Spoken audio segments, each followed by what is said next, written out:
Hi, and welcome to virtualsheetmusic.com and livingpianos.com. I'm Robert Estrin, your host. Today's question is, what's the biggest piano in the world? All right, this is a great question, and you're going to be surprised in the answer. But first, I want to give you a little backstory. You know, of course, baby grands are around 5 feet, and grand pianos are around 6 feet. You get to, finally, the concert grand, 9 feet.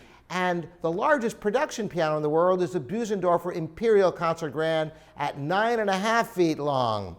Is that the biggest piano? Not by a long shot. The biggest piano I have personally played was a 12-foot piano made by David Rubenstein, and it is a wonderful instrument. In fact, he built 2 pianos, an 8-foot piano and a 12-foot piano, and they're remarkably good pianos, and particularly considering that those are the only pianos he's built, and he didn't just use parts from other manufacturers, which is typically the way a lot of people or small manufacturers, they'll take a plate from one company, an action from another company, and do some tweaks to the scale design. But no, David Rubenstein, he produced these pianos completely, the plates, everything, and they're very nice instruments, and the 12-foot piano has a very big sound. But is that the biggest piano in the world? Believe it or not, no. In fact, in Poland, Daniel Czapewski made a 6-meter piano that's almost 20 feet long. It weighs more than 2 tons.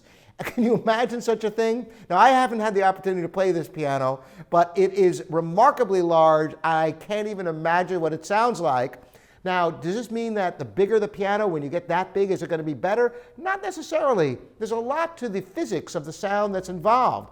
I would have reserved judgment on that piano until I played it, but you have to figure there's a certain amount of energy your fingers could impart to a hammer, to a string, and just a certain amount of energy that string is going to exert on the soundboard. With a soundboard that immense, the question is, how much energy does it take to get it to vibrate?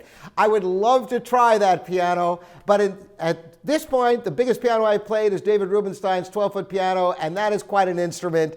And the largest production piano, the Imperial Bösendorfer at 9.5 feet. Thanks so much for the great questions. Keep them coming in. I'm Robert Estrin here at virtualsheetmusic.com and livingpianos.com.